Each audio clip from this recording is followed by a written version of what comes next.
वेदमाता प्रचोदयन्तां पावमानि द्विजानाम् आयुः प्राणं प्रजां पशुं कीर्तिं द्रविणं ब्रह्मवर्चसं मह्यं दत्त्वा व्रजत ब्रह्मलोकम्। या देवी सर्वभूतेषु शक्तिरूपेण संस्थिता नमस्तस्यै नमस्तस्यै नमस्तस्यै नमो नमः। या देवी सर्वभूतेषु मातृरूपेण संस्थिता नमस्तस्यै नमस्तस्यै नमस्तस्यै नमो नमः।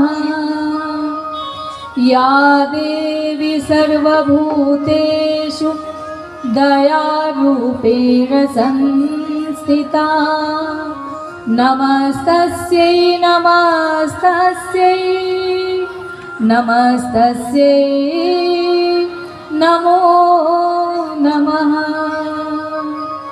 या देवी सर्वभूतेषु लज्जारूपेण लक्ष्मीरूपेण संस्थिता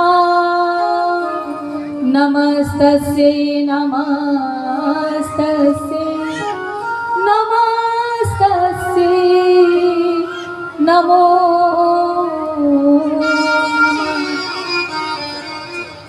ओम श्री गुरुदेवाय नमः। माता भगवत्यै देव्यै नमः। वेदमाता देवमाता विश्वमाता गायत्र्यै देव्यै नमः। आइए हम सभी परम पूज्य गुरुदेव के द्वारा रचित पावन प्रज्ञा पुराण, प्रज्ञा का अर्थ होता है बुद्धि, जिसमें परम पूज्य गुरुदेव ने सारी समस्याओं के निदान को हम सभी के लिए बड़े ही सुलभता से प्रस्तुत कर दिया। चाहे हम किसी भी विषय पर चिंतन मनन करें और यदि हमारी समस्याओं का निदान ना मिले तो इस पावन प्रज्ञा पुराण में बड़े ही सुलभता के साथ हम अपने समस्याओं का निदान पा सकते हैं। आज पावन प्रज्ञा पुराण के प्रथम दिवस में हम परिचय को जानेंगे कि आखिर इतने पुराण होने के बाद भी आज हमारे लिए परम पूज्य गुरुदेव ने पावन प्रज्ञा पुराण की रचना क्यों की, आखिर इस प्रज्ञा पुराण की आवश्यकता क्यों आन पड़ी। वैसे अगर देखा जाए सप्ताह में 7 दिन है और ये 7 दिन किसी न किसी भगवान का बनाया हुआ है। अगर हम सोमवार को देखें, सोमवार का दिन भगवान शंकर जो हलाहल विष को धारण करके मानव मात्र की रक्षा किए। मंगलवार देखें वीर हनुमान जी का दिन, जिन्होंने भगवान राम का कार्य किया और वो घाटे में नहीं रहे, भगवान राम का कार्य करके आज हर गली में, गांव में, शहर में कहाँ ऐसा जगह नहीं जहाँ भगवान हनुमान जी का मंदिर ना हो। तो मंगलवार को हनुमान जी की पूजा आराधना अर्चना की जाती है। बुधवार को भगवान गणेश जो प्रथम पूज्य हैं, सभी देवताओं में प्रथम पूजे जाने वाले, विघ्न विनाशक, संकट को हरने वाले, आपके मुंबई में 10 दिन का महोत्सव मनता है भगवान गणेश का, बड़े ही धूमधाम से। गुरुवार को देखिए भगवान विष्णु का दिन। जिसके जीवन में गुरु का प्राकट्य नहीं हुआ, जिसके जीवन में गुरु की कृपा नहीं हुई, उसका जीवन अंधकारमय हो गया। अज्ञान तिमिरांधस्य ज्ञानांजन शलाकया। जो हमारे अंदर से अज्ञान रूपी अंधकार को समाप्त करके ज्ञान के प्रकाश को भर देते हैं, उनका नाम गुरु है। शुक्रवार को देखा जाए तो माता वैभव लक्ष्मी, माता संतोषी, भाग्य लक्ष्मी, इनकी पूजा की जाती है। शनिवार को देखा जाए तो भगवान शनिदेव, जो जैसी काम करता है, जैसे कर्म करता है, जैसी करनी करता है, वैसे दंड देने वाले और फल भी देने वाले भगवान शनिदेव, दंडाधिकारी। रविवार देखा जाए तो सूर्य देवता का दिन। ये वही सूर्य देवता हैं जिसे आज अभी आप तस्वीर में देख रहे हैं, जो माँ गायत्री का स्वरूप आपके सामने दिख रहा है। सूर्य यानी माँ गायत्री और माँ गायत्री यानी सूर्य, जिसकी पूजा हमारी सभी बहनें कार्तिक मास में छठ पूजा के नाम से करती हैं। गायत्री मंत्र इतना विलक्षणकारी, इतना सद्बुद्धिदायक, अगर हम एक बार इसको उच्चारण करते हैं, एक बार बोलते हैं, तो 1,10,000 वाइब्रेशंस होते हैं। गायत्री मंत्र यदि हम एक बार बोलते हैं तो 1,10,000 वाइब्रेशन होते हैं। उतनी ऊर्जा, उतनी तरंगे हमारे शरीर में आती है। अब आप सोच सकते हैं, अंदाजा लगा सकते हैं कि यदि हम 108 बार गायत्री मंत्र का उच्चारण करेंगे तो हमारे अंदर कितनी शक्ति होगी, कितनी ऊर्जा है। भागीरथी ने माँ गंगा को इस धरती पे लाकर अवतरित करके हम सभी के लिए सुलभ कर दिया, और परम पूज्य गुरुदेव ने गायत्री रूपी गंगा को लाकर हम सभी के बंद तालों को खोलने का चाबी थमा दिया। गायत्री वह चाबी है जिसके द्वारा हम अपने सारे बंद दरवाजों को खोल सकते हैं। जो गायत्री मंत्र की साधना करता है, जो गायत्री के शरण में जाता है, फिर उसके कोई भी कार्य अवरुद्ध नहीं होते। चाहे वो बालक हो, चाहे वो युवा हो, चाहे वो गृहस्थ में हो, चाहे वो वानप्रस्थ में हो, चाहे वो किसी भी आश्रम में हो, गायत्री को जप कर, गायत्री को अपने जीवन में उतार कर मनुष्य सारे भवों से पार हो जाता है। गायत्री मंत्र की वही साधना है जो सावित्री ने सत्यवान को मृत्यु के मुख से वापस ले आया। गायत्री मंत्र की साधना करके ही आज हमारे इतिहास गवाह है कि गायत्री मंत्र की साधना को करने के बाद मनुष्य कितने चमत्कारी कार्यों को करते चला गया, बस उसे हमें याद करने की आवश्यकता है। आज हमारे पास साधन तो बहुत हो गए। हम बटन दबाते हैं तो वरुण देवता उपस्थित हो जाते हैं, हम बटन दबाते हैं तो अग्नि देवता चले आते हैं। क्यों? गैस जलाते हैं तो अग्नि देवता आते हैं। अब तो माचिस और लाइटर की भी आवश्यकता नहीं है। गैस में जो नॉब होता है उसे आप ऑन करिए और गैस जल जाता है, अग्नि देवता आ गए। बटन दबाया, मोटर ऑन किया, मोटा मोटा धार वाला पानी समरसेबुल वाला आ जाता है। पहले कितना चिंता और मनन करना पड़ता था। माताएं बहनें वो क्या कहते हैं, हैंडपंप चलाती थी, फिर पानी आज भी गांव में है। लेकिन आप सोचिए विज्ञान कितना तरक्की कर गया कि आज हमारे हाथ में सब कुछ है। एक बटन दबाइए तो पंखा चलने लगता है, कूलर चलने लगता है। सारे देवी देवता हमारे हाथ में हो गए। लेकिन आज मनुष्य कहाँ कौन कौन सी खोज नहीं कर लिया, चांद तक भी पहुंच गया, लेकिन फिर भी मनुष्य दुखी है। साधन भरे पड़े हैं, साधन भरे पड़े हैं, पर साधना नहीं है।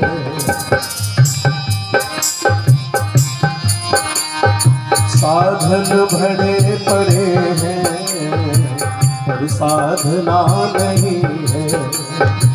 भगवान तो वही है, आराधना नहीं है। साधन भरे पड़े हैं, पर साधना नहीं है। साधन बहुत हो गया। हम जिस चीज की चिंता करते हैं, मनन करते हैं, सोचते हैं कि हमारे घर में ये हो जाता, भगवान की कृपा से हो जाता है, लेकिन फिर भी हमारी साधना में कमी हो गई। आज हमारे पास सुख और सुविधाओं के तमाम साधन उपलब्ध हो गए, लेकिन फिर भी आज हम दुखी हैं। जिसके चेहरे पे देखिए वही उदास है, जिसके चेहरे पे देखिए वही बनावटी हंसी हंसता है। अंदर आत्मा रो रही है, लेकिन चेहरे पे मुस्कुराहट है। नारद जी ने जब सुना कि आज धरती लोक पर जो प्राणी रहते हैं वो बहुत ही सुविधावान हो गए, साधनवान हो गए, उनके पास साधन बहुत पर्याप्त हो गया। आज मनुष्य इतनी तरक्की कर लिया, विज्ञान इतनी तरक्की कर लिया कि चांद पे चला गया और बटन दबाने से सारे देवी देवता हाजिर हो जाते हैं, और नहीं तो और मनुष्य आसमान में भी उड़ने लगा। कैसे? एरोप्लेन से। 7 समुंदर पार भी अगर कोई चला जाए तो हम वीडियो कॉल से उससे बात कर लेते हैं, हम देख लेते हैं, लेकिन फिर भी मनुष्य इतना दुखी क्यों है? नारद जी ने सुना, अरे मनुष्य तो बहुत आगे बढ़ गया, विज्ञान तो बहुत चमत्कार कर लिए, चलो देख के आते हैं आजकल भगवान विष्णु के द्वारा बनाए गए इस सृष्टि का नज़ारा हम भी देखते हैं। आज मनुष्य कहाँ से कहाँ तक पहुँच गया। आज मनुष्य का बनाया गया, भगवान ने इस सृष्टि को बनाया, लेकिन मनुष्य अपने मेहनत के द्वारा विज्ञान के माध्यम से आज चांद तक पहुंच गया। तो क्यों ना हम ऐसे सृष्टि को एक बार देख कर आए, क्यों ना हम ऐसे मृत्युलोक पर जाकर भ्रमण करें और ऐसे सुविधाओं को हम भी देख कर आए, दर्शन करके आए। लोक कल्याण कृत धर्म धारणा संप्रसार कह व्रतीयाया वरो मान्यो देवर्षि ऋषि सत्तमः अव्याहत गतिं प्राप गन्तुं विष्णु पदं सदा नारदो ज्ञान चर्चार्थं स्थित्वा वैकुंठ सन्निधौ। देवर्षि नारद चिंतन मनन करने के बाद, परेशान होने के बाद धरती लोक को चल दिए। क्या देखने कि भगवान के द्वारा बनाया गया यह सृष्टि, जो भगवान विष्णु ने सृष्टि को रचा और भगवान के द्वारा बनाए गए यह राजकुमार और राजकुमारी अपने मेहनत से, विज्ञान के माध्यम से आज चंद्रमा तक पहुंच गया, और जो भी सोचता है वो तुरंत बटन दबाते ही हाजिर हो जाता है। तो क्यों ना मैं भी ऐसे दृश्यों का अवलोकन करूं। भगवान चल देते हैं नारद मुनि धरती लोक को। कैसे? नारायण नारायण श्रीमन नारायण नारायण नारायण नारायण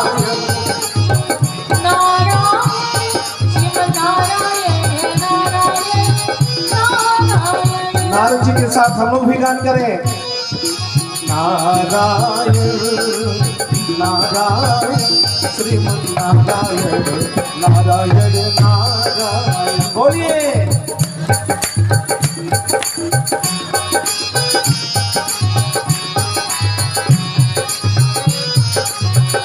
भजमन नारायण नारायण नारायण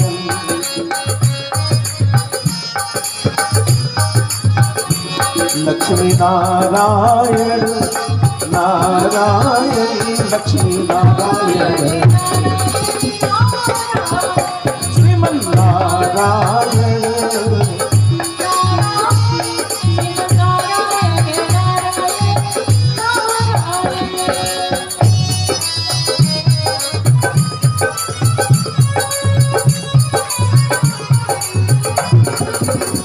सत्यनारायण नारायण नारायण मिलके सब लोग सत्यनारायण नारायण नारायण सत्य यज्ञ नारायण यज्ञ नारायण जय हो श्रीमन नारायण नारायण श्रीमन नारायण नारायण नारायण बोले भगवान विष्णु की। नारद मुनि भगवान विष्णु के बनाए गए सृष्टि को देखने चल दिए और जब धरती लोक पर पहुंचते हैं तो सर्वप्रथम वो जैसे ही धरती पे आए तो उन्हें एक मंदिर दिखाई दिया, भगवान हनुमान जी का मंदिर। देखते हैं तो प्रवेश करने के बाद देखते हैं कि एक महानुभाव जो है बड़े ही प्रेम से रामचरितमानस का पाठ कर रहे हैं। उसमें भी कौन सा अध्याय? भरत जी का, राम भरत जी के मिलन को पढ़ रहे हैं और बड़े ही प्रेम से श्लोक को गाए जा रहे, पढ़े जा रहे हैं और आंखों से, नेत्रों से आंसू बह रही है। नारद जी ने देखा ये तो बड़े भाव में रो के पढ़ रहे हैं, भाई क्या बात है। तब उन्होंने उनसे पूछा कि भाई तुम क्यों रो रहे हो? तो महानुभाव ने कहा, प्रभु मैं राम जी और भरत जी के इस प्रसंग को पढ़कर बहुत दुखी हो गया और मेरे नेत्रों से आंसू बहने लगे। खैर कोई बात नहीं, आप शाम को जरूर आइएगा, मैं आपको प्रसाद खिलाऊंगा। हैं तो प्रवेश करने के बाद देखते हैं कि एक महानुभाव जो है बड़े ही प्रेम से रामचरितमानस का पाठ कर रहे हैं। उसमें भी कौन सा अध्याय? भरत जी का, राम भरत जी के मिलन को पढ़ रहे हैं और बड़े ही प्रेम से श्लोक को गाए जा रहे, पढ़े जा रहे हैं और आंखों से, नेत्रों से आंसू बह रही है।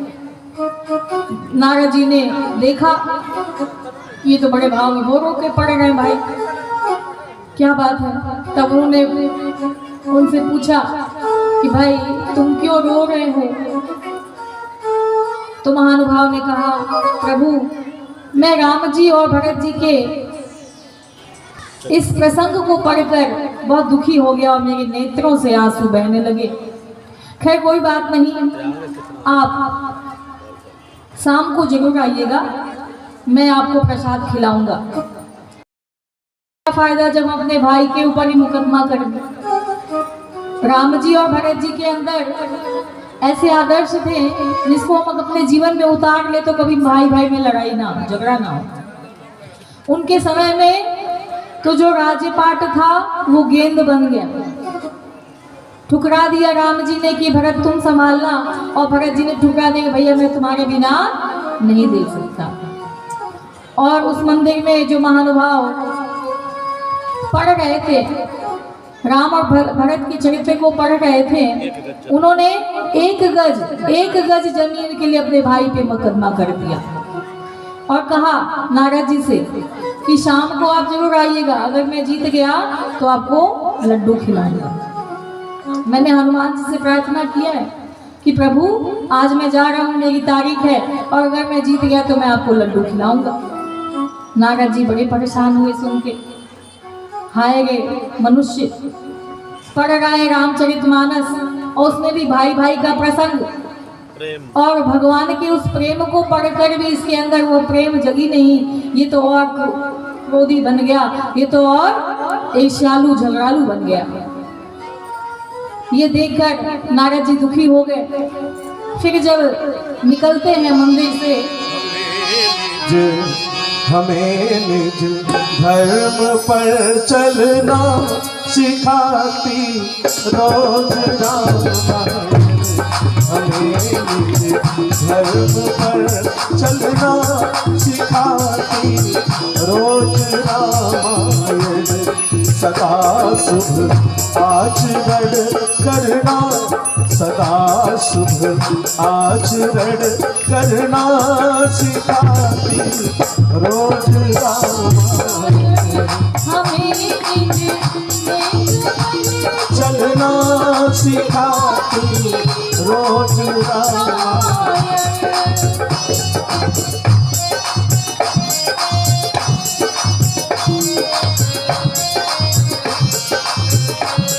जिन्हें संसार सागर से उतर कर पार जाना है, उतर कर पार जाना है। उन्हें सुख उन्हें सुख से किनारों पर, उन्हें सुख से किनारे पर लगाती रोज रामायण। हमें निज धर्म पर चलना सिखाती रोज रामायण। सिखाती रोज रामायण, सिखाती रोज रामायण। तो भगवान राम की पूजा तो हम करते हैं, भगवान कृष्ण की पूजा तो हम करते हैं, लेकिन उनके आदर्शों को अपने जीवन में नहीं उतार पाते। कोई 1 गज जमीन के लिए, कोई 5 गज जमीन के लिए, तो कोई 10 गज जमीन के लिए अपने भाई से विवाद करके, लड़ाई करके, झगड़े करके अपने जीवन को तहस नहस कर डाला। नारद जी ने ये देखा कि 5 गज जमीन के लिए अपने भाई के ऊपर मुकदमा कर दिया। हाय ये मनुष्य, इतना आगे बढ़कर भी आज तू दुखी हो गया। और जैसे ही मंदिर से निकलते हैं, 4 कदम बढ़ते हैं तो क्या देखते हैं कि एक अर्थी को 4 लोग कंधा देकर दिए जा रहे हैं। और आगे जब बढ़े हैं तो देख रहे हैं कि उस अर्थी के पीछे 3 पुलिस 2 लोग को हथकड़ी में बांधकर लिए जा रही है, और उनके पीछे 2 लोग अपने कलेजे को पीट कर हाय हाय करके रोते हुए चले जा रहे हैं। नारद जी ने देखा, उनको समझ में नहीं आया कि जो अर्थी जा रही है वो तो चलो कोई मर गया, तमाम भीड़ लगी थी। वहीं भीड़ में खड़े होकर उन्होंने पूछा, भाई ये क्या हो रहा है? तो गांव वालों ने कहा, ये जो 4 लोग कंधे पे लेके जा रहे हैं, ये इस गांव में अभी नई नई बहू बन के आई थी, इनका विवाह हुआ था। दहेज के लालच से इसके ससुराल वालों ने, सास ससुर ने, पति ने, सास ससुर तो छोड़िए, पति ने भी मिलकर बहू को जला दिया। वो मर गई, उसी को कंधे पर अर्थी बना कर लेके जा रहे हैं। और इनके पीछे जो पुलिस है, वो इसी जो मर गई है बहू, इन्हीं के सास ससुर हैं और पति हैं, जिसके हाथों में हथकड़ी लगा कर लेके जा रहे हैं। और इनके पीछे जो कलेजे को पीटते हुए रोते जा रहे हैं, वह इस कन्या के माता पिता हैं, जो अपनी पुत्री का विवाह किए अभी 5 से 6 महीना हुआ है। और 5 से 6 महीने के बाद आज अपनी पुत्री को उन्होंने खो दिया। क्यों? बस आज दहेज के लालच के कारण। आज कितनी दहेज के कारण बेटियां डोली में नहीं चढ़ पाती, कितनी लड़कियों का विवाह नहीं हो पाता, और अगर विवाह हो भी पाता है तो वह हमारी बेटियां, हमारी बहनें ससुराल में वह सुख नहीं पाती जिसको अपने बचपन से सजो के उन्होंने अपने मस्तिष्क में रखा कि मैं अपने ससुराल जाऊंगी तो ये करूंगी, मैं अपने ससुराल जाऊंगी तो वो करूंगी, ये सुख पाऊंगी। लेकिन दहेज के वश आज दहेज रूपी दानव, आज दहेज रूपी राक्षस हमारी माताओं, बहनों को, बच्चियों को, बेटियों को निगलता चला जा रहा है, हवस का शिकार बनाता चला जा रहा है। लाखों घर बर्बाद हो गए, इस दहेज की बोली में अर्थी चढ़ी हजारों कन्या, बैठ न पाई डोली में। नारद जी ने जैसे ही यह दृश्य देखा, उनका मन व्याकुल हो गया, उनका मन रोने लगा, छटपटाने लगा।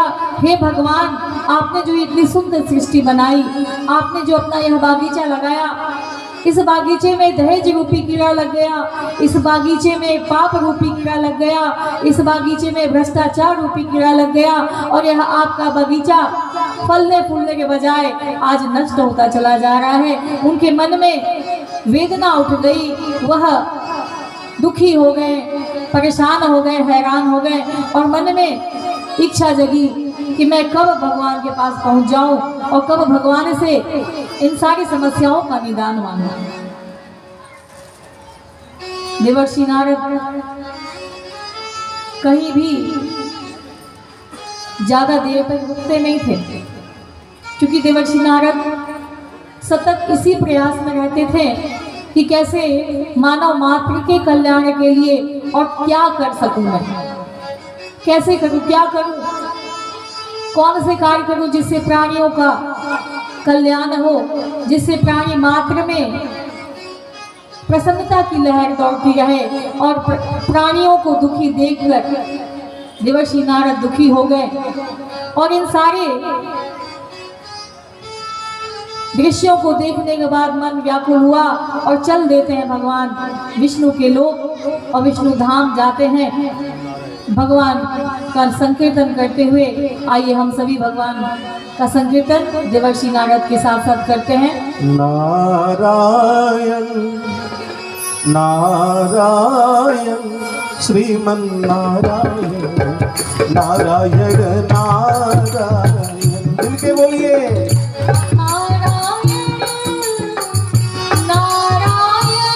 श्रीमन नारायण नारायण, श्रीमन नारायण नारायण नारायण, श्रीमन नारायण नारायण, लक्ष्मी नारायण नारायण, लक्ष्मी नारायण नारायण नारायण, भजमन नारायण नारायण, भजमन नारायण नारायण नारायण। लोक कल्याण कृत अर्थात लोक कल्याण के लिए संलग्न देवर्षि नारद सतत प्रयासरत रहते थे। धर्म धारणा संप्रसारक, धर्म में व्याप्त भ्रांतियों को दूर कर सच्चे धर्म का प्रचार प्रसार करना जिसका काम था, उनका नाम है नारद। व्रतीयायावर एक स्थान पर ही नहीं रहा करते थे, चारों तरफ विचरण करना, घूमना, देखना और प्राणियों के संकटों का निदान करना ही उनका काम था। अव्याहत गति, किसी भी समस्या के लिए कहीं भी कभी भी वो जा सकते थे, उनको स्वतंत्रता थी।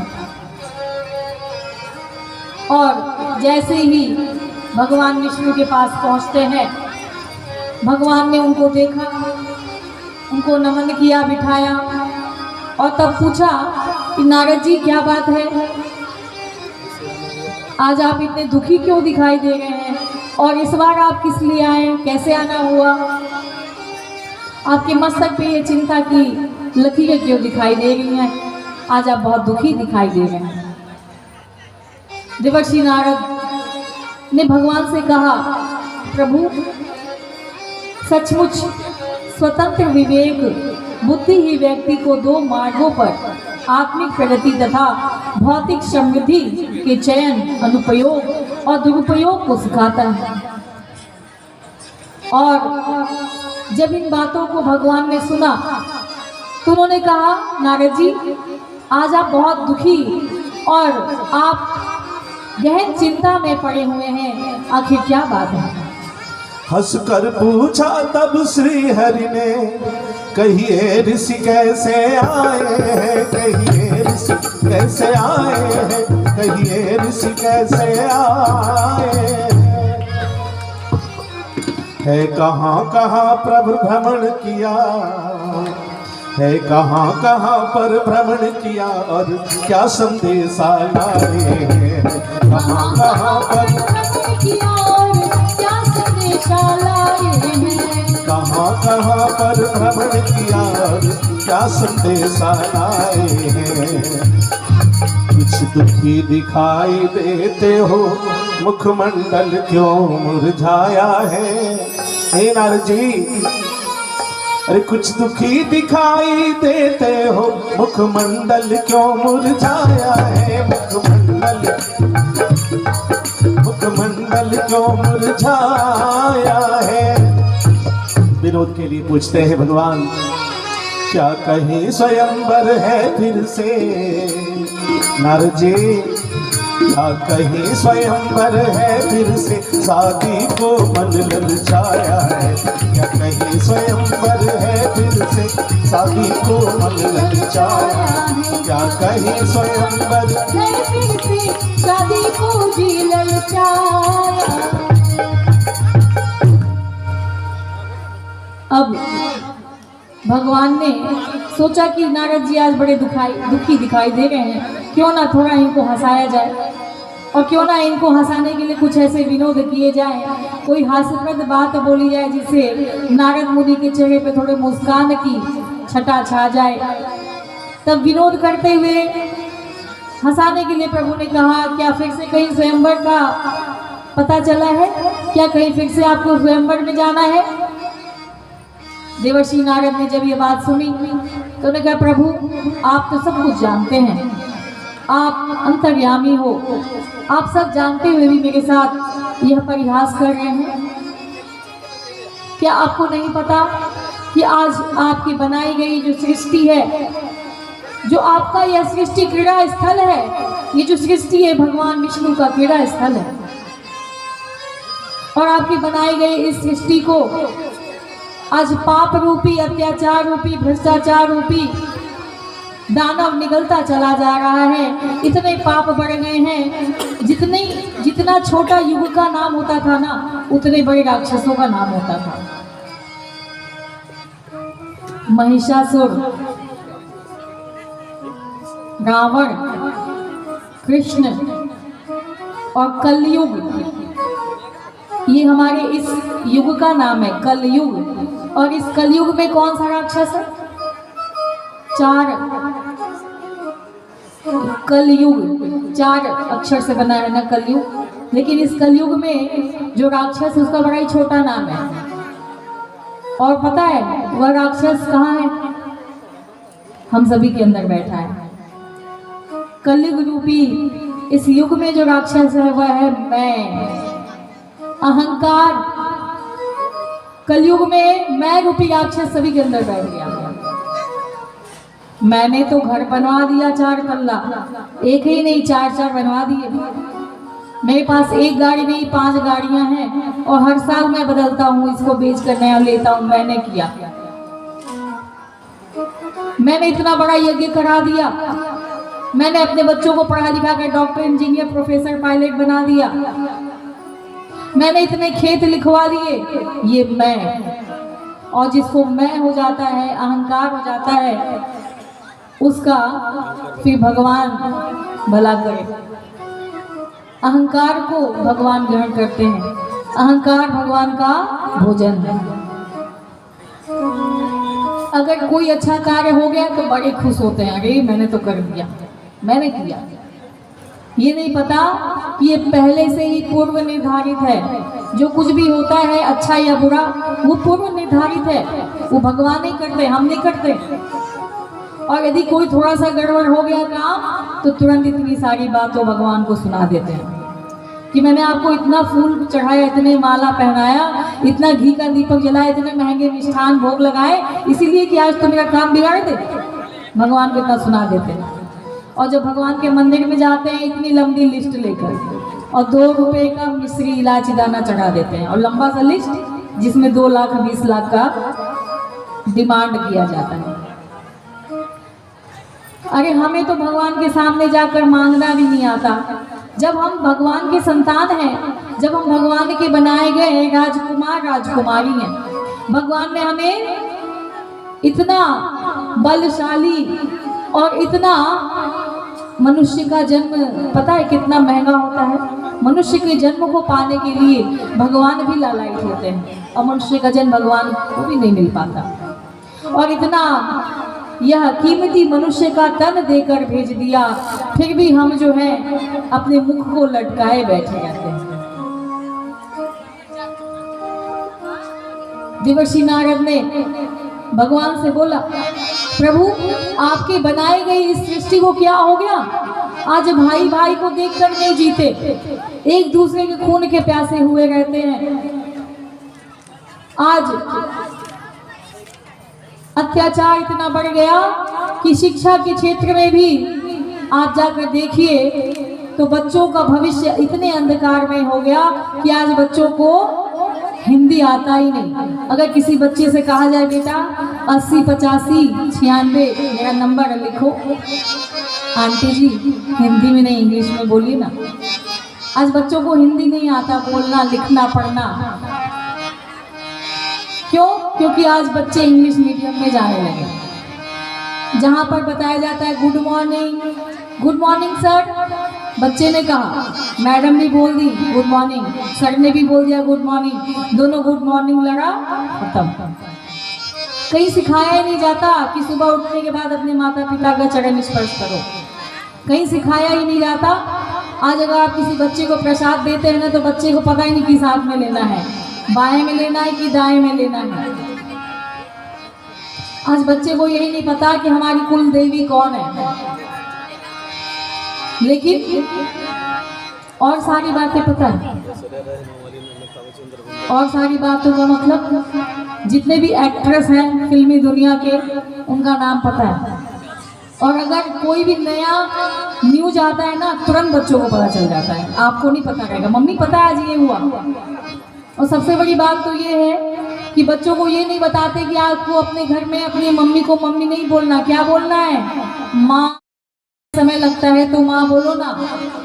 और मम्मी किसे बोलते हैं आपको पता है ना? म्यूजियम में रखा हुआ लाश, जो रखा हुआ लाश होता है शीशे के अंदर, उसको मम्मी बोलते हैं।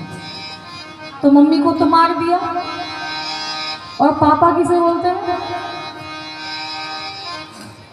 जो असंख्य, जिसकी कोई गिनती नहीं है, असंख्य पापों को किया हुआ हो उसे पापा कहते हैं।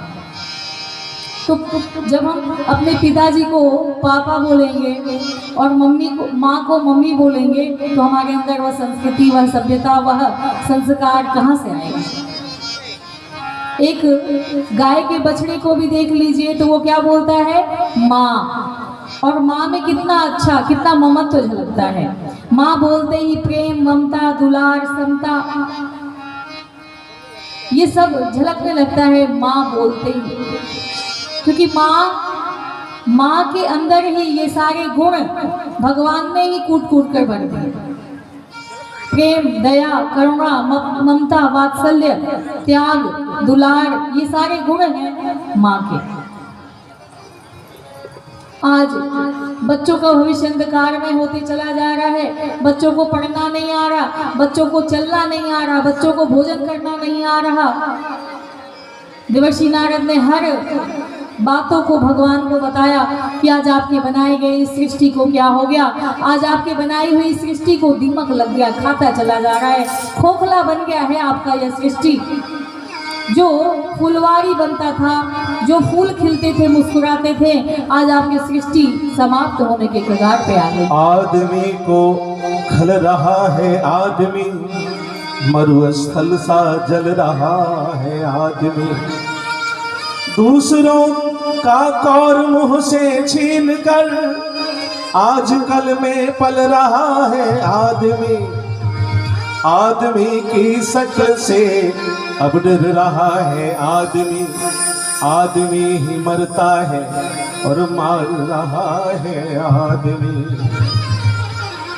आदमी को लूट कर घर भर रहा है आदमी, सब कुछ आता नहीं क्या, अरे समझ कुछ आता नहीं क्या कर रहा है आदमी। आदमी आदमी को सुहाता नहीं, आदमी से अरे डर रहा आदमी आदमी को सुहाता नहीं, आदमी आदमी को सुहाता नहीं, आदमी से अरे डर रहा आदमी।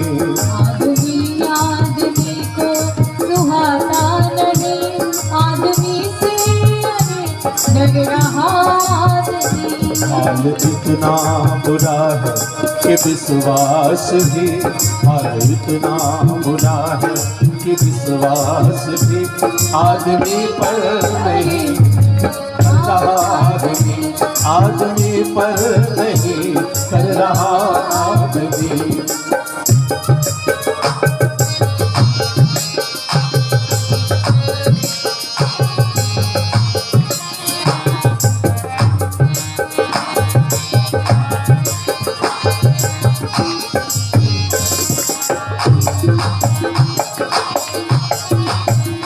पालतू पशु बने पात्र विश्वास के, पालतू पशु बने पात्र विश्वास के, संग साथी बने हैं रुदन हास के। भाई बहनों, आज विश्वास पशु पर भले हम करें, आज विश्वास पशु पर भले हम करें, पर पड़ोसी न विश्वास है पास के, पर पड़ोसी न विश्वास है पास के। क्योंकि है न विश्वास घाती मनुज से अधिक, है न विश्वास घाती मनुज से अधिक, बस इसी भाव से भर रहा आदमी। आदमी आदमी को सुहाता नहीं, आदमी से भर रहा आदमी।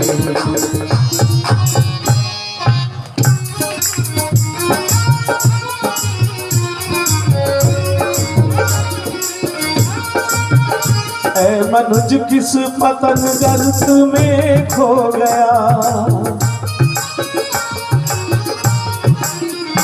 ऐ मनुज किस पतन गर्त में खो गया, आज देवत्व तेरा कहाँ सो गया। बहनों भाइयों, जिस तन को पाने के लिए देवता भी ललायित होते थे, काश एक बार ये मनुष्य का तन मिलता।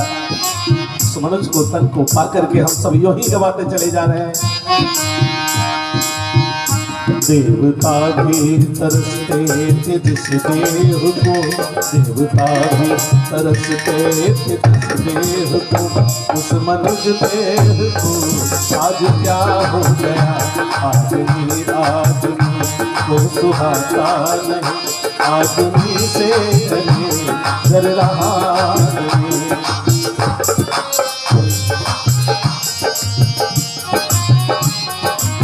देखिए ना, आज एक ही अपार्टमेंट में रहते हैं, एक ही घर में रहते हैं, लेकिन किसी को किसी से बन नहीं रहा है, कोई किसी को देखना नहीं चाह रहा है। घर भले सटे सटे हैं, लेकिन दिल सबके कट गए हैं। कैसे जिएंगे हम जीवन, क्योंकि विश्वास नहीं रह गया किसी पर। हम मनुज हैं, मनुज का सहारा बने, हम मनुज हैं, मनुज का सहारा बने, डूबतों के लिए किनारा बने। क्यों न जाने क्यों न पाने हमें लोग बेचैन हो, क्यों न पाने हमें लोग बेचैन हो। हम अगर स्नेह की पुण्य धारा बने, हम अगर स्नेह की पुण्य धारा बने। बहनों भाइयों, हम लोग प्रेम बोलना छोड़ दिए, केवल नफरत बोल रहे हैं। बड़ा अच्छा लगता है घर के काम से जब माताएं खाली होती है ना तो सोचती है 2-4 घर चलो इधर का उधर लगा के आए। उससे क्या होता है पता है? वैमनस्यता की भावना है आपके मन में, आप शत्रुता मोल ले रहे हैं। घूम फिर के कहीं न कहीं से वो बातें जब पड़ोसी के कान में आएगी, ये चुगली किया है मेरे लिए। अच्छे खासे मित्र भी फिर रहेंगे मित्र के आपके। ये अभाव किसका है? किसके अभाव में आप ऐसा करने लगे? केवल सद्बुद्धि के अभाव में। तो कहां से मेरे सद्बुद्धि? अरे आब मैया के सजनिया जुदाई जइबा, आब मैया के सजनिया जुदाई जइबा,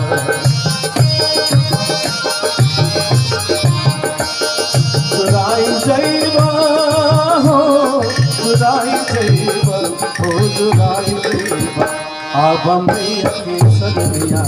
ताली जाते हुए आब मैया के सजनिया जुदाई जइबा। हम मनुज है मनुज का सहारा बने, डूबतों के लिए हम किनारा बने। क्यों न पाने हमें लोग बेचैन हो, क्यों न पाने हमें लोग बेचैन हो। हम अगर स्नेह की पुण्य धारा बने, हम अगर स्नेह की पुण्य धारा बने। अगर सबको प्रेम बांटेंगे तो क्या होगा? लोग कहने लगेंगे फिर हमें देख कर, लोग कहने लगेंगे फिर हमें देख कर, धन इतिहास को कर रहा आदमी, आदमी आदमी को सुहाता नहीं, आदमी से अधिक कर रहा आदमी, आदमी इतना बुरा है कि विश्वास भी आदमी पर नहीं कर रहा आदमी, आदमी पर नहीं कर रहा आदमी। बोलिए गायत्री मैया की। भगवान विष्णु ने देवर्षि नारद के द्वारा सुनी सृष्टि पर हो रही रच गई घटनाओं को। देवर्षि नारद ने सारी बातों को कह सुनाया, सारे प्रसंग को बता दिया। जो जो अपने नेत्रों से देखा, भाव विभोर तो थे ही, उनकी आत्मा रो रही थी, आत्मा रो रही थी, व्याकुल थी। देवर्षि नारद ने भगवान विष्णु के सारे बातों को बता दिया। भगवान विष्णु ने कहा, देवर्षि नारद, यदि आप चाहते हैं कि मानव मात्र का कल्याण हो, सृष्टि पर रहने वाले सभी प्राणियों का कल्याण हो, तो एक ही काम करना होगा जिसका नाम है सत्संग। नारद समाधिष्ठ हो जाओ,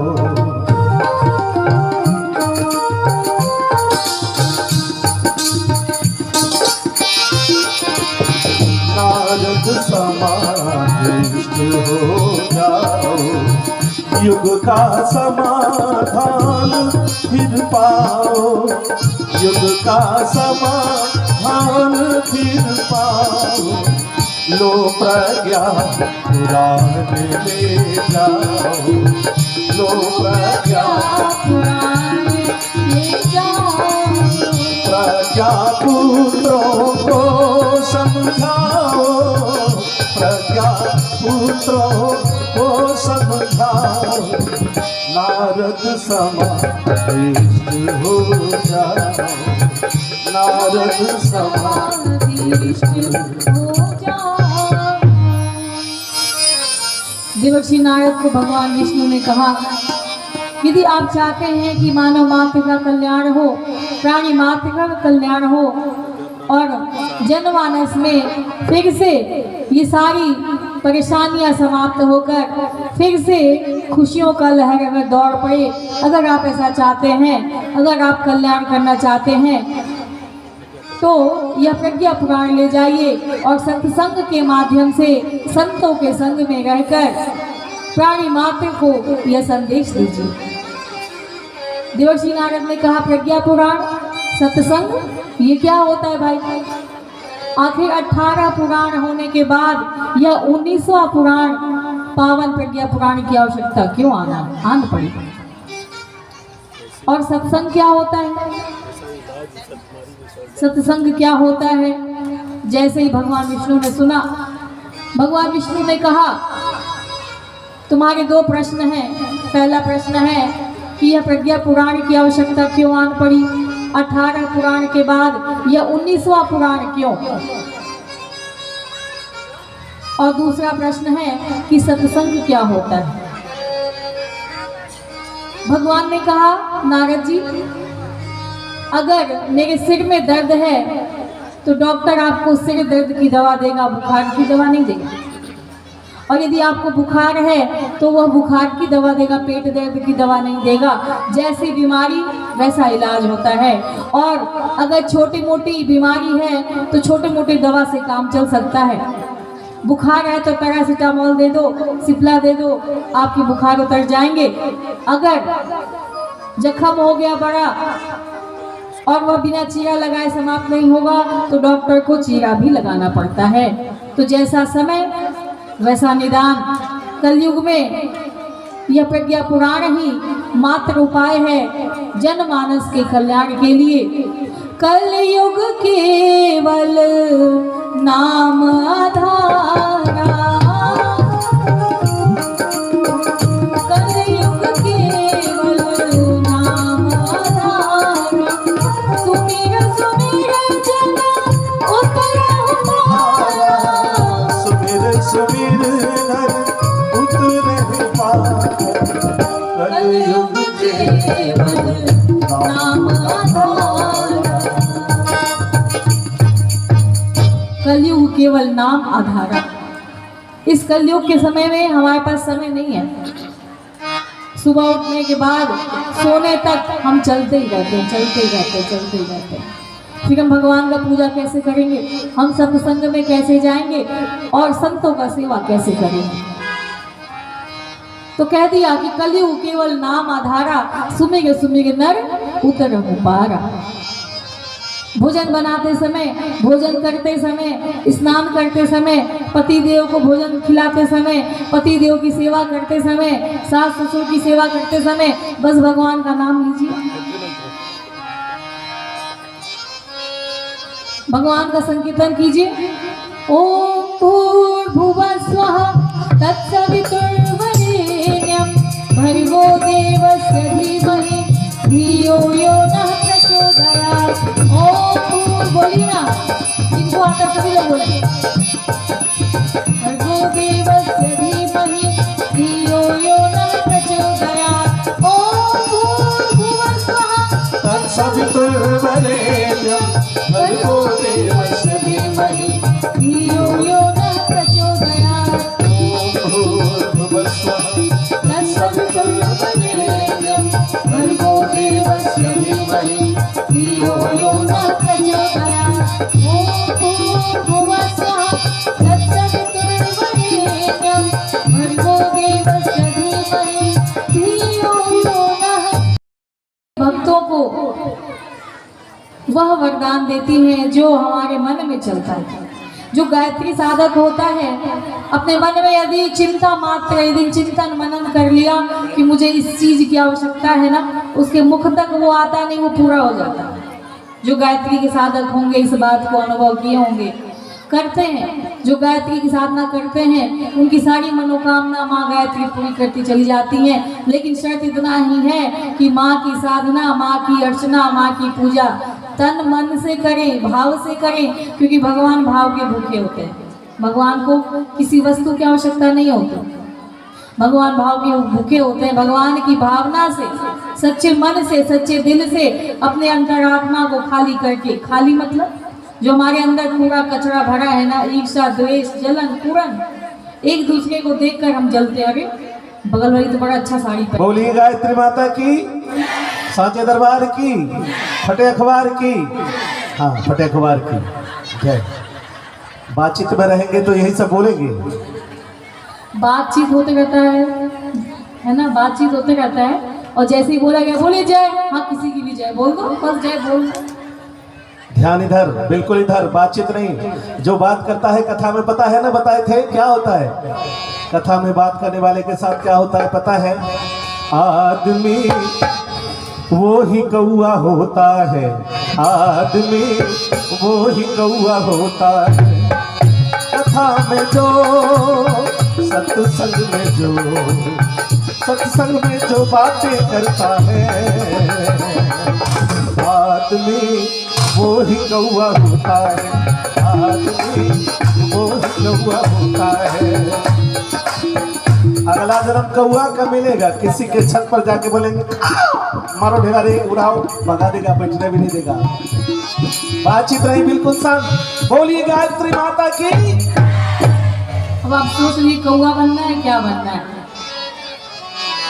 मन में चलता रहता है पता नहीं कौन कौन सा बात। हम बैठे हैं तो कथा में, शरीर तो यहाँ बैठा है लेकिन मन पता नहीं कहाँ कहाँ घूमता है। सबसे ज्यादा चंचल कौन है? मन ही है। देख लीजिए, देखिए कौआ का जन्म हो गया, जिंदे जिंदे अभी ये कौआ हो गया। ट्राई कर रहा है अगले जन्म में कौआ का मिलना है उसको। देवर्षि नारद जब भगवान विष्णु से पूछते हैं तो भगवान ने कह दिया कि दो ही कल्याण के मार्ग है, एक तो है सत्संग में जाना, संतों की सेवा करना, और यह सद्बुद्धिदायक गायत्री मंत्र, यह सद्बुद्धिदायक प्रकृष्ट बुद्धि, बुद्धि को सद्बुद्धि बनाने वाली और सद्बुद्धि को प्रकृष्ट बुद्धि बनाने वाली गायत्री मंत्र की साधना जो मनुष्य करेगा उसके समस्त चिंताओं को, समस्त संकटों को यह गायत्री रूपी मंत्र, गायत्री रूपी चाबी बंद तालों को खोल देगी। और यह प्रज्ञा पुराण, प्रज्ञा का अर्थ होता है बुद्धि, सद्बुद्धि, प्रकृष्ट बुद्धि। और यह सद्बुद्धि हमें कैसे मिलेगी? जब तक हम माँ गायत्री के शरण में नहीं जाएंगे, जब तक माँ गायत्री को अपने उंगली को नहीं पकड़ाएंगे, तब तक हमारा कल्याण होने वाला नहीं। जब हम अपने बच्चों को लेकर मेला में घूमने जाते हैं तो बच्चों का हाथ बहुत कस के पकड़ते हैं, अरे कहीं हमारा बच्चा छूट ना जाए, है ना, खूब कस के पकड़ते हैं। तो वही माँ गायत्री से बोलना है, हे माँ आप मेरी उंगली को पकड़ लो, थाम लो, मैं नहीं पकड़ूंगी। अगर मैं पकड़ूंगी तो हो सकता है कभी छूट जाए, कभी चमत्कारी बाबा के चक्कर में पड़ गए, कभी अंगूठी वाले बाबा के चक्कर में पहुंच गए, कभी फकीर के चक्कर में पड़ गए, तो हो सकता है मन भटक जाए और मैं आपको भूल जाऊं। लेकिन आप मेरी उंगली को पकड़ोगे ना तो कभी नहीं छोड़ोगे, जैसे हम अपने बच्चों को नहीं छोड़ते हैं। माँ से कह देना है, माँ के पास बैठिए तो पकड़ लो हाथ मेरी माँ, नहीं तो डूब जाएंगे। पकड़ लो हाथ मेरी माँ, नहीं तो डूब जाएंगे। मिलके बोलिए, अपने हाथ को पकड़ा दीजिए मैया को। पकड़ लो हाथ मेरी माँ, नहीं तो डूब जाएंगे। हमारे अंदर जो चिंताएं हैं, हमारे अंदर जो संकट है, शंका है, वो सारी बातों को माँ के सामने रख दीजिए ना। आप देखिए, अगर सच्चे मन से माँ के पास आप बैठते हैं ना एक दीपक जला के, और माँ के सामने जैसे बच्चे माँ से जिद करते हैं कि मुझे ये चाहिए तो चाहिए, कैसे भी मुझे चाहिए, और माता पिता बच्चे को दिलाते हैं। उसी प्रकार से यज्ञ पिता और गायत्री माता, हमारे पिता यज्ञ देवता हैं और हमारी माँ गायत्री हैं। उनके सम्मुख जाइए, बैठिए तो दो पल, सुबह से लेकर शाम हो जाता है, रात हो जाती है, वो 24 घंटे भगवान हमें निहारते हैं, देखते हैं कि कभी तो वो बच्चा मेरा मुझे देखेगा, कभी तो मेरी याद आएगी उसे, कभी तो मेरा ध्यान आएगा। लेकिन हम अपनी तमाम चिंताओं को लेकर, तमाम घर के गृह कार्यों को देखते रह जाते हैं, भगवान की तरफ हमारा इशारा नहीं होता। अगर देखते भी हैं तो ओम जय जगदीश हरे, ओम भगवत बोल दी, अगरबत्ती दिखा दी, हो गया खत्म। आरती आरती तो करते हैं ना लक्ष्मी माता की, बड़ा बढ़िया से गाते हैं। सुख संपत्ति घर सब आए। आवे, ये लाइन जरूर बढ़िया से बोलते हैं। बोलिए गायत्री माता की। आएगा, जरूर आएगा सब। बैठना तो शुरू करिए माँ के पास, रोज बैठिए, सब आएगा। जोर से बोलिए एक बार गायत्री माता की, बोली वेद माता गायत्री की। देवर्षि नारद ने भगवान से यह समाधान पा तो लिया कि मनुष्यों तक यह प्रज्ञा पुराण को पहुंचाना है। सभी जो सृष्टि में रह रहे हैं प्राणी मात्र के शंकाओं का समाधान, समस्याओं का समाधान मात्र यह पावन प्रज्ञा पुराण है। जैसे बीमारी वैसा इलाज, और जब बड़ा जख्म तो बड़ा इलाज। परम पूज्य गुरुदेव ने बता दिया कि जैसे बीमारी वैसा इलाज, तो आज के इस कलयुग का इलाज है जिसका नाम है पावन प्रज्ञा पुराण। जिस पावन प्रज्ञा पुराण के माध्यम से मनुष्य मात्र के समस्त शंकाओं का, समस्याओं का निदान है इस पावन प्रज्ञा पुराण में। देवर्षि नारद जी ने भगवान विष्णु से सुना कि सत्संग में जाना है और संतों का सेवा करना है। अब यह प्रश्न बच गया कि आखिर सत्संग होता क्या है। भगवान विष्णु ने नारद जी से कहा कि जो मनुष्य सत्संग में जाता है और संतों की सेवा करता है, उसका आधा समस्या, आधा संकट ऐसे ही दूर हो जाता है। बिनु सत्संग विवेक न होई, बिनु सत्संग विवेक न होई, राम कृपा बिनु सुलभ न सोई। बड़े भाग्य पायहु सत्संगा, बड़े भाग्य पायहु सत्संगा, बिनु ही प्रयास होए भव भंगा, बिनु ही प्रयास होए भव भंगा। जैसे ही देवर्षि नारद ने सुना सत्संग, उन्होंने बोला भाई सत्संग कैसे करना है, ये किस चिड़िया का नाम है। भगवान विष्णु ने कहा देखो,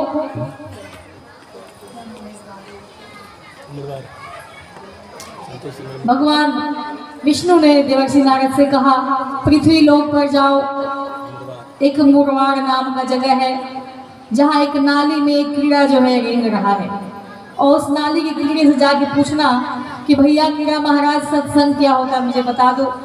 देवर्षि नारद बड़े क्रोधित हुए। एक तो उनके दिमाग में सृष्टि में चल रही परेशानियों को देखकर वो परेशान थे, हैरान थे, दुखी थे, व्याकुल थे। उसमें भी उन्हें ऐसा लगा कि अभी भी भगवान हमसे मजाक नहीं कर रहे हैं। कीड़े से मैं पूछने जाऊँ, कीड़ा मुझे बताएगा कि सत्संग की महिमा क्या होती है। भगवान ने कहा नारद जी, मैंने कहा ना आप जाइए उस कीड़े से पूछिएगा, आपके इस प्रश्नों का उत्तर मिल जाएगा कि सत्संग क्या होता है। चल दिए देवर्षि नारद। धरती लोक पर मुरवाड़ पहुंचने से पहले भगवान का कीर्तन शुरू किया। नारायण नारायण भजमन नारायण नारायण, मिलके बोलेंगे सब लोग। नारायण नारायण भजमन नारायण नारायण नारायण, श्रीमन नारायण नारायण नारायण,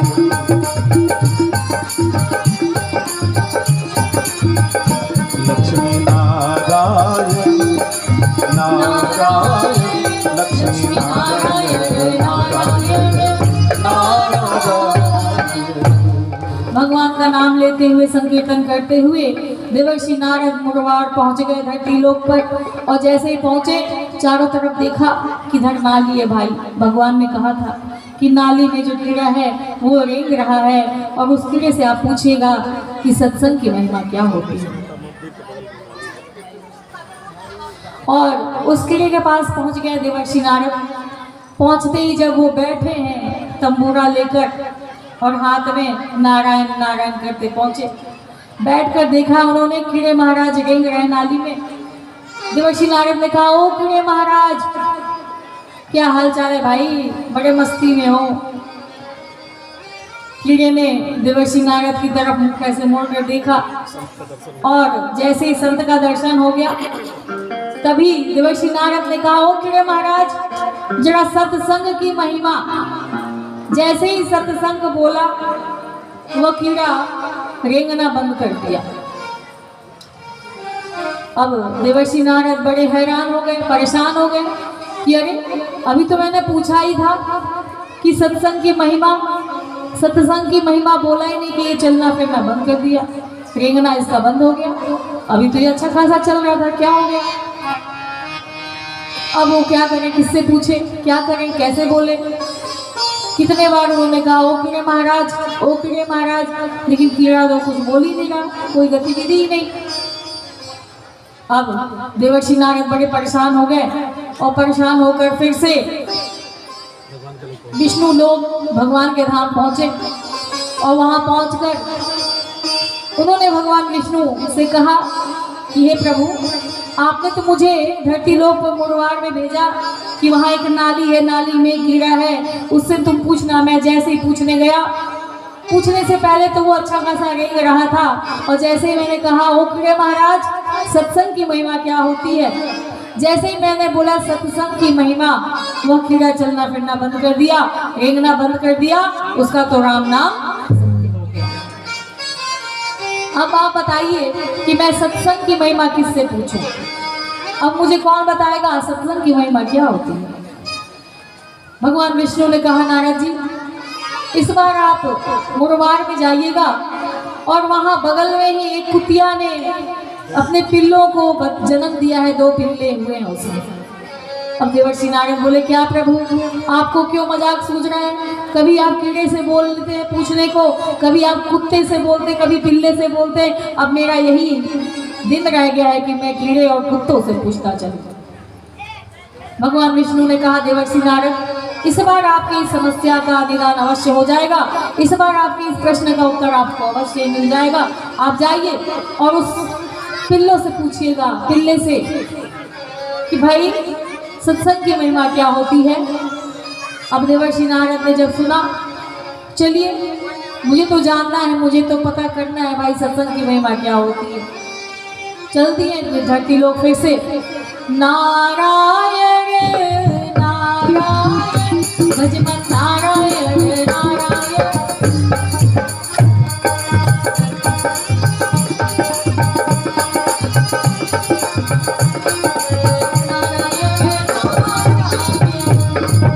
पहुंच गए धरती लोक मुरवाड़।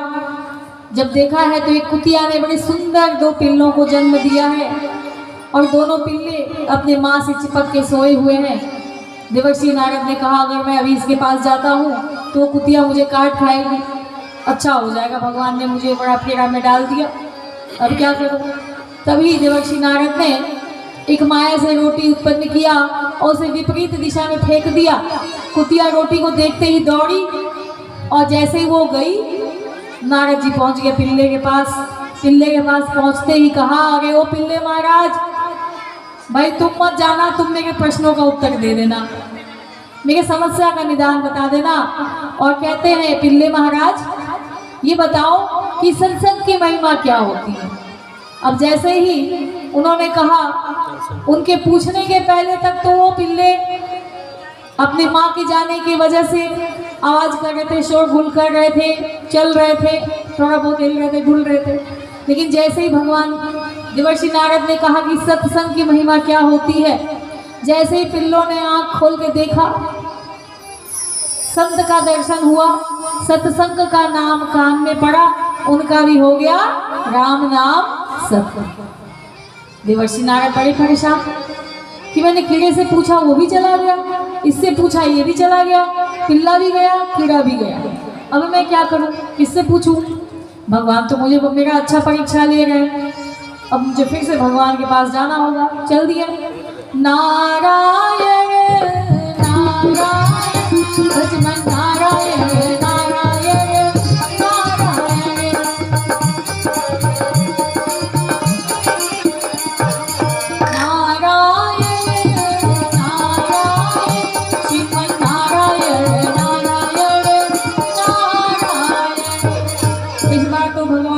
देवर्षि नारद क्रोध में पहुंचे हैं, क्रोध में से तिलमिला रहे हैं एकदम और कह रहे प्रभु आपको क्या मजाक सूझा है?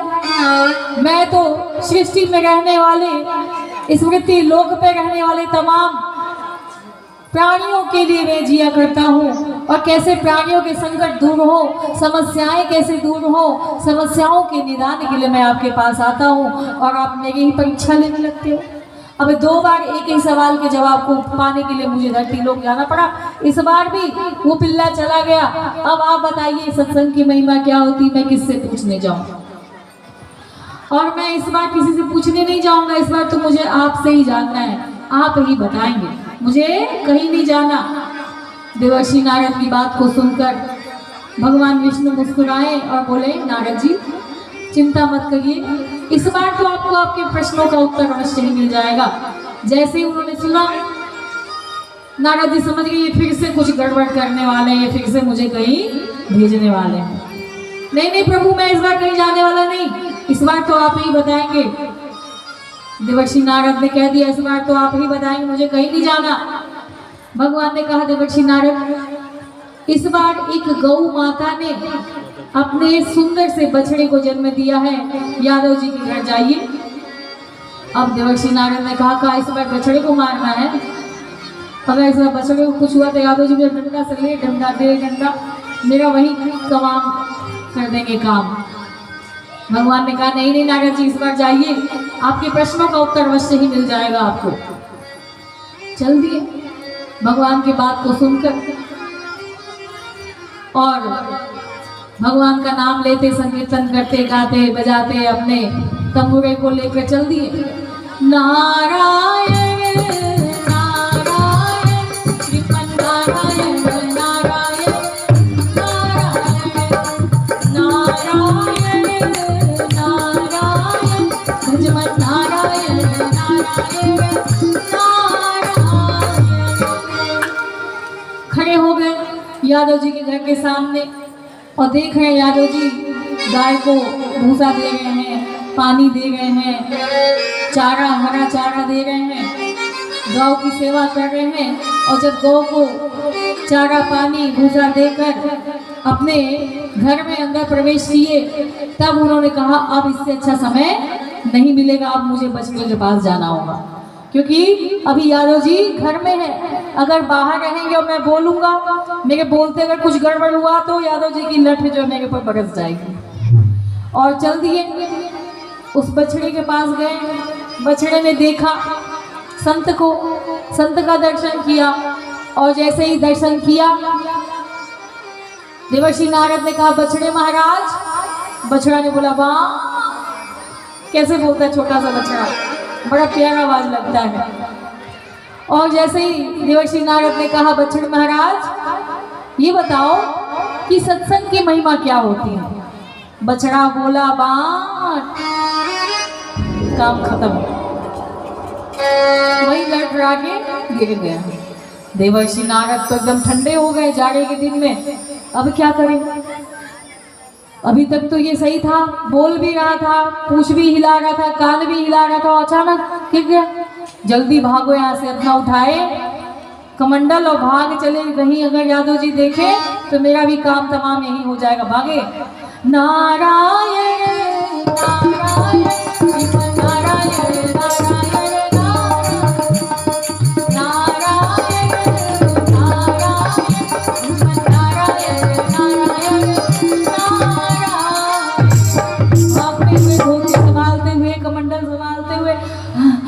करते पहुंचे हैं भगवान के पास।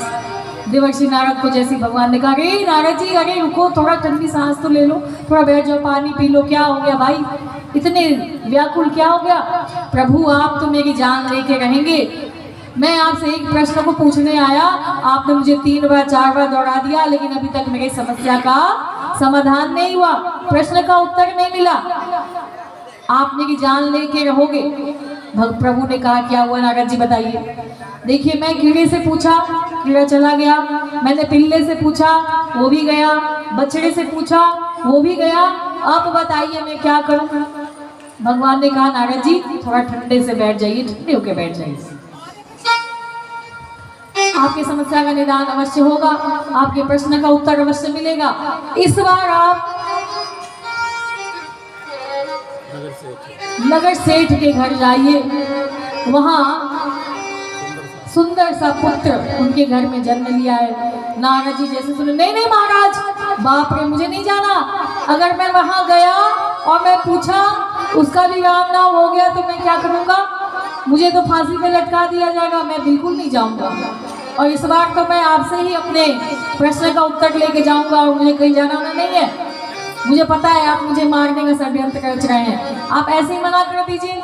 मैं आपके इस घर में, आपके इस स्वर्गलोक में, आपके दरबार में कभी भी मैं किसी प्रश्न का उत्तर लेने नहीं आऊंगा, ऐसे ही बोल दीजिए। मैं आऊंगा ही नहीं, लेकिन मेरे प्राणों को तो मत लीजिए। प्रभु हंसने लगे, मुस्कुराने लगे। उनकी तो मुस्कान ही इतनी अच्छी है कि कोई कैसा भी हो उनकी मुस्कान को देखकर मुग्ध हो जाता है। देवर्षि नारद ने कहा, प्रभु आप जब मुस्कुराते हैं ऐसा लगता है फिर से कोई नया षड्यंत्र रच रहे हैं। भगवान ने कहा, नहीं नहीं नारद, ऐसा नहीं है। देखो इस बार तो तुम्हें पूरा ये 100% है, तुम्हें इसका उत्तर मिल जाएगा। तो नारद जी ने कहा, उत्तर तो मिलेगा, मैं जीवित बचूंगा कि नहीं इसका कोई गारंटी नहीं है। प्रभु ने कहा, नहीं नारद, ऐसी कोई बात नहीं है, तुम भी जीवित रहोगे और तुम्हारे प्रश्न का उत्तर भी मिलेगा, तुम्हारी समस्या का निदान भी हो जाएगा। देवर्षि नारद ने कहा, जब प्रभु ने 101% बोला है तो अवश्य ही सच है, सत्य है। चलो एक बार और सही चलते हैं। इस बार भगवान का नाम लेकर चल दिए नगर सेठ के पास। नारायण नारायण भजमन नारायण नारायण नारायण नारायण नारायण। जैसे ही पहुंचे नगर के सेठ के पास, उनके भवन के पास खड़े हैं। भवन में खूब बधाई बज रही है क्योंकि बड़े दिनों बाद उनके घर में पुत्र की प्राप्ति हुई है। घर में सोहर गाया जा रहा है, जो बहनें हैं वह नाच गान कर रही हैं और जो शिशु हुआ है उनकी माँ से नेग न्यौछावर ले रही हैं और सभी मंत्रमुग्ध होकर उत्सव मना रहे हैं। नारद जी ने कहा, इतना अच्छा माहौल है, उत्सव हो रहा है, सभी नाच रहे हैं, गा रहे हैं, बजा रहे हैं। अगर ऐसे में मैं गया और पूछ दिया बालक से तो यह माहौल अभी जो है ना, यह मातम में छा जाएगा। जाऊं तो जाऊं कैसे, लेकिन जाना भी है, करूं तो क्या करूं। लेकिन भगवान ने जब कहा है, आश्वासन दिया है, तो अवश्य ही मेरी समस्या का निदान यहीं से मिलेगा। हिम्मत करके मन को बांधकर पहुंचते हैं अंदर। भवन में प्रवेश किया। जैसे ही सेठ ने देखा प्रसन्न हो गए, अरे देवर्षि नारद आए हैं, अरे सुनती हो, जल्दी इन्हें उच्च सिंहासन दो, इन्हें बिठाओ, जलपान ग्रहण कराओ, इनकी सेवा करो। और जैसे ही संत घर में आते हैं तो संत का सेवा, संत का पूजा, उनकी अच्छे से देख रेख करना ये हमारे कर्तव्य बनती है। सेठ ने देखा, उनको उच्च सिंहासन दिया, जल से पैर को धुलवाए, जलपान कराया। सेवा सुसज्जा करने के बाद उन्होंने कहा, अरे पुत्र को लेके आओ और ले आकर देवर्षि नारद जी के गोद में दो, आशीर्वाद दिलाओ। और उनकी पत्नी जैसे ही लल्ला को लेकर, बच्चे को लेकर आती हैं, पुत्र को लेकर आती हैं, नारद मुनि देख रहे हैं दूर से ही कि वह शिशु चला आ रहा है माँ के गोद में। अभी तक तो वो मुस्कुरा रहा है और जैसे ही मेरे गोद में आएगा मैं बोलूँगा, जैसे मैं पूछूंगा इसका भी कहीं कुछ गड़बड़ हुआ तो मेरा तो कल्याण हो जाएगा। जैसे ही वो बच्चे को लेके उसकी माँ आई देवर्षि नारद जी के पास, गोद में दिया, वह बालक टुकुर टुकुर देवर्षि नारद को देख रहा है और देख ही नहीं रहा है, बोल रहा है, मुस्कुरा रहा है। और देवर्षि नारद जी, क्या हुआ, अभी तक सत्संग की महिमा पता चली कि नहीं? अब देवर्षि नारद बोल रहे हैं, ये 6 दिन का बच्चा, ये 6 दिन का बच्चा मुझसे पूछ रहा है सत्संग की महिमा का अर्थ पता चला कि नहीं। देवर्षि नारद का दिमाग ठनक गया, बोला, कौन हो भाई तुम? बालक ने कहा, देवर्षि नारद जी हैरान मत होइए, मैं वही हूँ, मैं वही कीड़ा हूँ जिससे आपने पूछा था सत्संग की महिमा क्या होती है। तो संत का दर्शन पाकर मेरा जन्म उस कुत्ते के पिल्ले में हो गया और उस पिल्ले से जब आपने पूछा सत्संग की महिमा क्या होती है। तो संत का दर्शन पाकर सत्संग का नाम कान में पड़ते ही मेरा जन्म उस पिल्ले से गाय के बछड़े में हो गया। और जब उस गाय के बछड़े से आपने पूछा सत्संग की महिमा क्या होती है, तो संत का दर्शन का करके सत्संग का नाम कान में पड़ते ही मेरा जन्म इस सेठ के घर में बालक के लिए। इसीलिए परम पूज्य गुरुदेव ने कह दिया, संतन के संग लागे तेरी अच्छी बनेगी, संतन के संग लागे तेरी अच्छी बनेगी। अच्छी बनेगी तेरी बिगड़ी बनेगी, अच्छी बनेगी। अच्छी बनेगी तेरी बिगड़ी बनेगी, अच्छी बनेगी तेरी बिगड़ी बनेगी। होए तेरो बड़ो भाग रे तेरी अच्छी बनेगी। होए तेरो बड़ो भाग रे तेरी अच्छी बनेगी। संतन के संग लागे तेरी अच्छी बनेगी।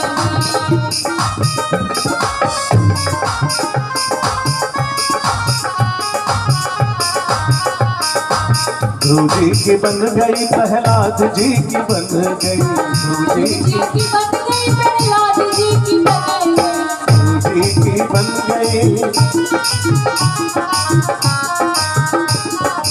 ध्रुव जी की बन गई प्रहलाद जी की बन गई, ध्रुव जी की प्रहलाद जी की बन गई। प्रहलाद जी की कैसे बनी? माता के गर्भ में शिव देवर्षि नारद जी के द्वारा उन्हें सत्संग मिला था। तो वह प्रहलाद जी राक्षस कुल में जन्म लेने के बाद भी भगवान श्री हरि विष्णु का नाम जपते जपते भगवान को प्राप्त कर लिए। और भगवान को प्राप्त ही नहीं किया, भगवान ने उन्हें बचाने के लिए नरसिंह अवतार लेकर खंभे में से बाहर आए। कब? जब उन्हें सत्संग मिला। इसीलिए ध्रुव जी की बन गई प्रहलाद जी की बन गई। मिलके सब लोग बोलिए, प्रहलाद जी की बन गई, ध्रुव जी की बन गई प्रहलाद जी की बन दोनों हाथ गई, ऊपर। ध्रुव जी की ऊपर हाथ, दोनों हाथ ऊपर करिए। पीछे वाली बहनें नींद आ रही है क्या? आवाज नहीं आ रही वहां तक? दोनों हाथ ऊपर। प्रभु के चरण अनुराग रे तेरी अच्छी बनेगी। प्रभु के चरण तेरी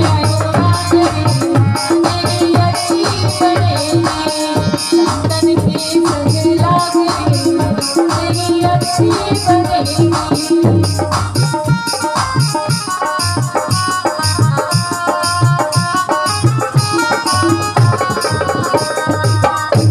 निशा में बहुत दिन सोया, मोह निशा में बहुत दिन सोया, मोह निशा में अब तो जगिए, जाग सको तो जाग रे तेरी अच्छी बनेगी।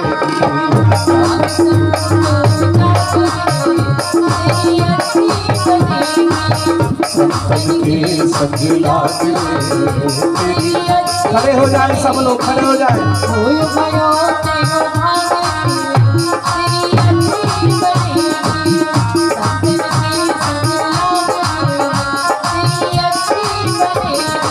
अच्छी बनेगी तेरी बिगड़ी बनेगी, अच्छी बनेगी तेरी बिगड़ी बनेगी।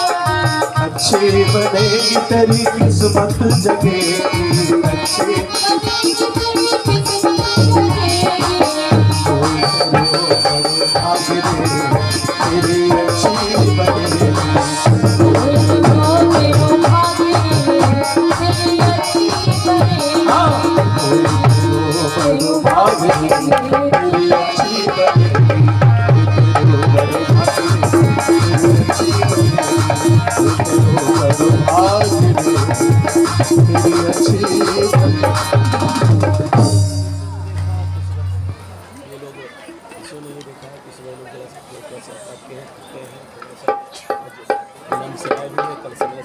इस प्रकार से सत्संग की महिमा को परम पूज्य गुरुदेव ने इस पावन प्रज्ञा पुराण के माध्यम से आप सभी के समक्ष बताया कि सत्संग का केवल नाम सुनकर और संत का दर्शन पाकर जब हमारा इस तरह से योनि परिवर्तित हो सकता है। आप देख रहे हैं कि कीड़ा का जन्म समाप्त होकर कुत्ते के पिल्ले में हुआ, फिर गाय के बछड़े में, फिर हम इंसान के इस नर तन को पालिए।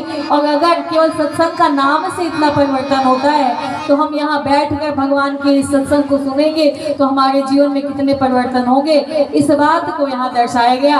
और आज हमारी सभी माताएं बहनें कलश को लेकर अपने सिर पर, कलश मामूली कलश नहीं जिसमें ब्रह्मा विष्णु महेश इन तीनों देवताओं को जो मुख्य रूप से कलश में विद्यमान है और 33 कोटि देवी देवता उस कलश घट में विद्यमान है, उनको लेकर आपने अपने मस्तक पर पूरे नगर में भ्रमण किया।